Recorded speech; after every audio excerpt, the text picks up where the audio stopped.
Let me ask you a question. Would you buy from a retail store that looked like a garage sale? Or would you buy from a retail store that looked like they were potentially the experts in the product that you were trying to buy? This is a great example of the power of niching down on eBay. And in this video today, what I wanted to do is hone in on the 3 categories that I've adopted as my main selling categories on eBay, why I've chosen them, what they are, and then also 7 reasons why I think you should niche down into a category or 2 on eBay yourself. From there, I also want to take you through 10 examples of what has gone on to sell within those 3 categories over the last 24 hours. So I actually want to know a little bit about your store. Like, how is your eBay business going? I've got a little quiz. It's a 2-minute quiz, and I'm going to leave the code for you right here. It's also going to be linked in the description below.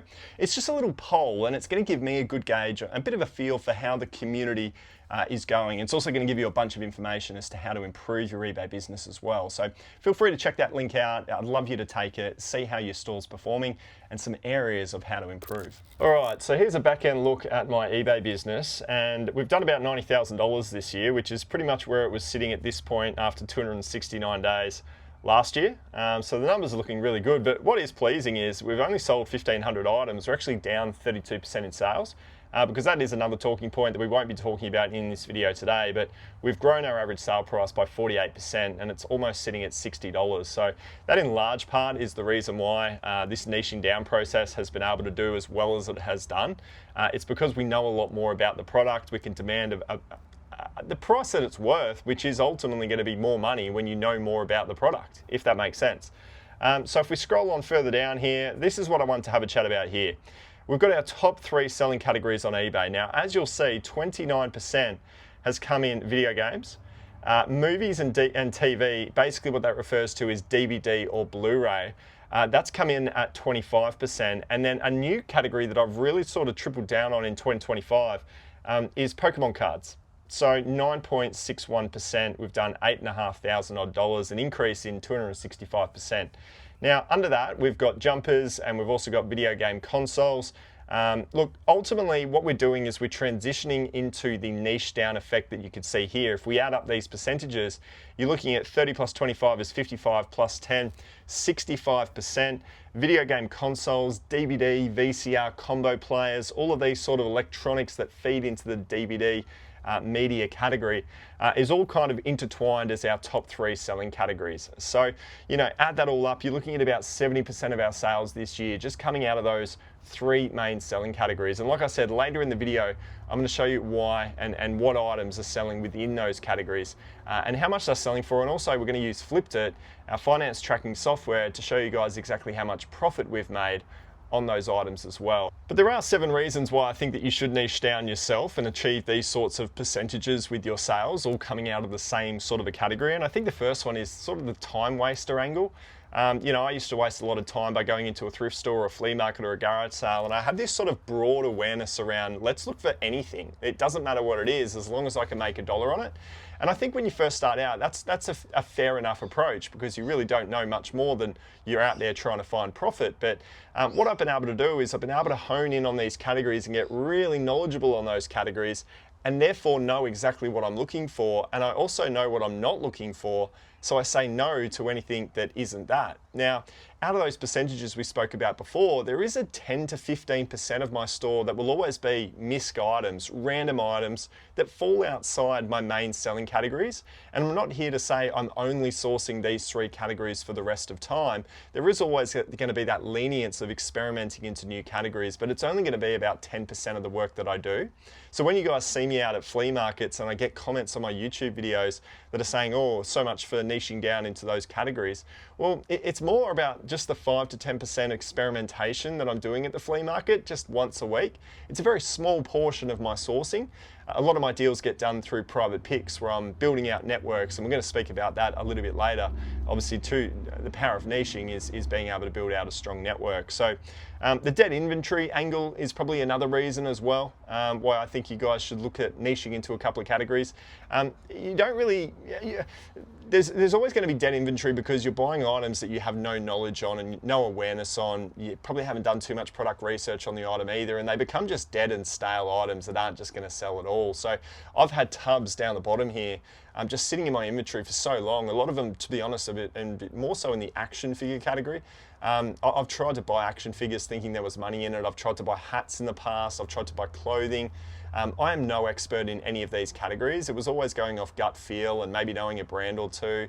But the categories that I've spent the most time in over the last 5 years have ended up being the categories that I've niched into because my product awareness has grown. But you do get a lot of dead stale inventory, and we speak so heavily about trying to get a ratio of 1 to 100. So for every 100 active listings, we want to be selling one sale every single day. Now, if we've got a bunch of dead stale inventory that isn't going to move, but it's an active listing, well, that's just going to completely ruin our store metrics. It might balloon me out of this 5x3 garage, and I really want to play within the space that I'm in and make it the most efficient store that I possibly can. So if I'm only putting in items into my store that I truly know the resale value of and I know the ins and outs of the product, I'm going to have no dead stale inventory because I'm always going to be able to turn it over. Another thing as well is you're going to get a lot of repeat buyers because people are going to go into that store, like I alluded to at the start of the video with the intro, and they're going to see a range of products that they're potentially interested in when they first came into the store via a particular search that they may have done. So I'm a video game seller, and if you enter into my eBay store, you're going to see a vast majority of video games that can be purchased. So therefore, you get a lot of multi-quantity order purchases come into your store, but you're also just going to get a lot of repeat buyers. They're going to keep coming back to your store because they know that's what you're going to be putting in. Versus an everything seller where they go in and they see a mix of goods and it looks like a garage sale, and they don't come back. They buy that one particular item if you're lucky, and that's about it. You don't get that repeat customer as you do when you go into a niched in store. So that's a really big one. The other one as well is going back to that comment around knowledge. You become almost an expert in the category. And I've had massive wins by being the expert in my category, whereby if I go into a flea market, for instance, and I go to the DVDs, which is another one of my main selling categories, I know the ins and outs and the titles that do really well in that. And I'm able to strike or negotiate or take a purchase that somebody else might be tentative on because I know it inside out. So we call it the expertise factor. I can buy the cream of the crop because I know what the best of the best is. And a lot of the time when you're first starting out, you don't know that. So it's important to go and upskill yourself across multiple categories and then really become the expert in 2 or 3. It also really helps on an algorithmic front as well. So from an algorithm perspective, when you list an item into your store, eBay actually references what that category is, and they go and they find all of the other categories that match within your store, and you actually get a boost of impressions and potential page views and sales within those categories. So it's really important that if you're just putting in the same type of category, that's just going to get a real churn happening within your store. The algorithm's going to be humming away more than if you're an everything seller. An example of that might be you literally sell everything, and then one day you bring a hat into the situation. You don't have any hats in your store, and then you try to list up that hat to sell. Well, eBay's algorithm is going to reference the fact that you've just listed a hat, and then they're going to try and sell some of your old hats within your store, and they're not going to be able to do it because you've only got one hat to sell. So when you're an everything seller and you've got so much volume of the same category, eBay has so much that they're able to promote for you and ultimately speed up the amount of sales that you get. The next one as well is you've got a really strong inventory management system when you've only got a couple of different categories that you sell. It is so simple for me to go ahead and put all of my DVDs into a tub. I just number the tub, I put them in there, and the job is literally done. To my left-hand side here, I have a big bookcase that has a bunch of video games, and all of the video games are just laid out in their console, so PlayStation 1, PlayStation 2, PlayStation 3. There's no running around looking for stock within this garage, and I don't even have my video games with a SKU system. I just know that all my video games are laid out perfectly right there on the cabinet, and I go and just pick it when it goes on to sell. When you're an everything seller, you might have stock all over the place depending on the size of the item, and there's no real method to your madness, but that is a really nice clean process. When you just sell the same thing, it's a whole lot easier to find. But ultimately, the biggest benefit, I think, to niching down is what we spoke about and touched on just a second ago, is the ability to build relationships. Building relationships is the quickest way for you to be able to scale an eBay business, right? So for me, when I first started out, I had the benefit of having a YouTube channel to further increase my exposure, to get deals.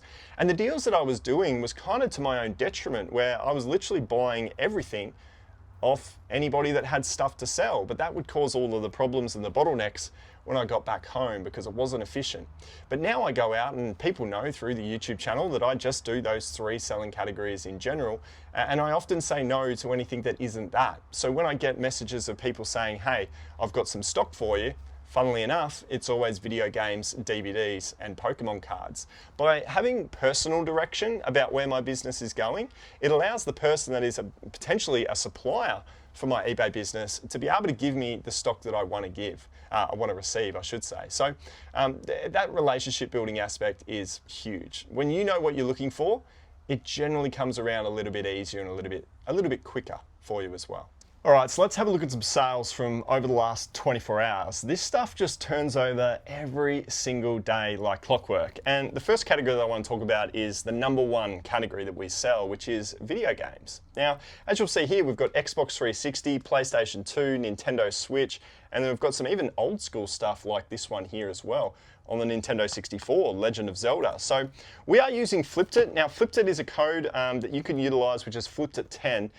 You can access this software with a 10% discount. It's a really fantastic tool to work out exactly how much profit you're making as an eBay seller, and that's a number that we often don't really know. We're selling our items, we think we're doing good, and it's a little bit like the quiz we were speaking about earlier. You don't actually know how your business sits, and that's exactly what Flippedit provides. So feel free to use that code, and you can give yourself a 7-day free trial. It's totally risk-free, and we've got hundreds of eBay sellers using it and absolutely loving it. But we'll use it to track the profit on this, and I've got this one here, which is the first one. And we've got Killer Queen Black on the Nintendo Switch. Now, I'll often get my video games from places like Private Picks predominantly. A lot of people out there in the community know that I love to sell video games, so they do reach out. I am fortunate in that regard. But you could be using Facebook Marketplace to find video games very, very readily. You also can really tighten up your margin because you've actually got a really fast sell-through rate in the product as well. So that's the power of being in a fast sell-through rate category, is margins don't need to be 50, 60, 70%. Margins can be 20, 30, 40%, and you can turn over that money really, really quickly. And the video game category is a category that allows you to do that.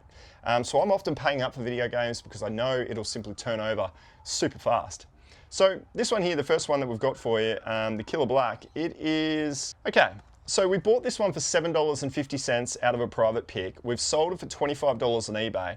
And after fees, postage, and cost of goods, we've made $5.56. That is truly a bread and butter sale for us at $25. We typically don't like to sell anything under $20. But even at a $25 sale price, we're only making $5 profit. So super important to be really aware of the items that you're buying. Do they actually sell for over $20, $25? Otherwise, it's just not really worth it.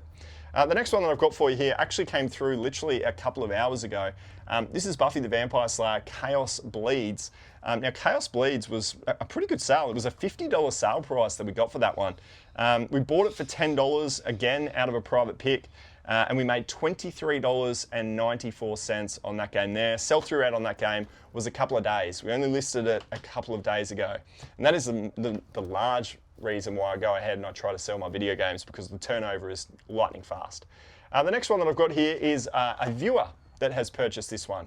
So very, very big thank you to that person. The Legend of Spyro, Dawn of the Dragon. That one there has gone through for $45, bought it for $7.50, and we made $22.28 worth of profit. This is a bit of a cheap game, doesn't sell for a lot of money, but it was a good one though. We've sold this a number of times. Cabela's Dangerous Hunts 2011 on the Microsoft Xbox 360. This one, Cabela's, didn't make us a lot of money, $9.85 in profit. We sold it again for $24.95, that bread and butter sort of a scenario there for that one. But this one was a great one. These vintage video games are definitely something to go out and look for. Maybe search up Nintendo 64 on Facebook Marketplace. Have a look for it at places like flea markets or garage sales.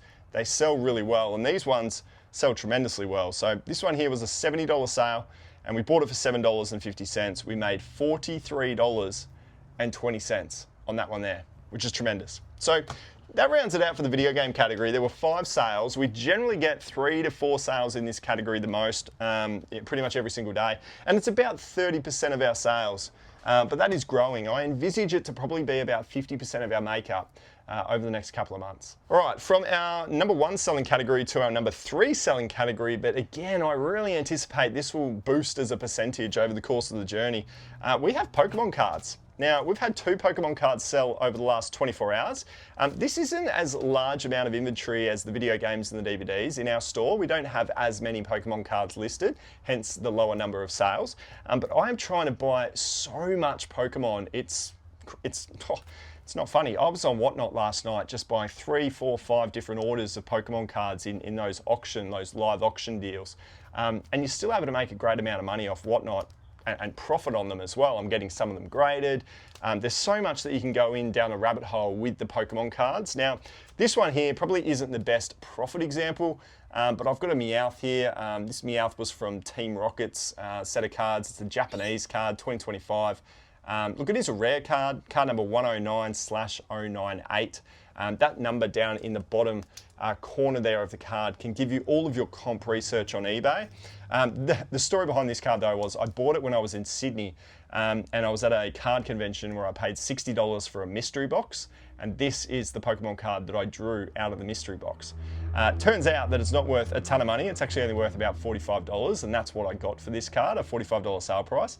It sold though on the very same day. I listed this card yesterday and I sold it yesterday. So some sell-through rate there again is the reason why I'm dabbling in Pokemon cards. The market for Pokemon is absolutely lightning. And if you can get an upskill in knowledge on the category, you'll get some tremendous results. Now, this one, unfortunately though, being bought for 60, sold for 45 with fees and post has lost us $28. So I've copped a loss on this, but ultimately I would never have bought it for $60. It was a lucky dip scenario. This one though was bought in a big private pick. I bought a bunch of vintage Pokemon cards here. Now this is the Scyther. The Scyther that is from the Jungle set. And this was a great sale price. This one ended up coming through for $69. I bought it for $10. When I break out my big private pick, I count out the number of listings that I've got. I get an average. I put that average into Flippedit. So $10 worth of a buy price. We made $41. $41 on that single Pokemon card. So look, I really do highly recommend it, guys. If you're going to spend any time to delve into the detail of any category out there, Pokemon cards. That's a massive piece of advice. Literally all 3. Video games, if you don't know them, DVDs, and Pokemon cards. You cannot go wrong selling those categories, even as a complete beginner. Just spend some time learning. Go on YouTube. Just learn as much as you possibly can. Right, now DVDs.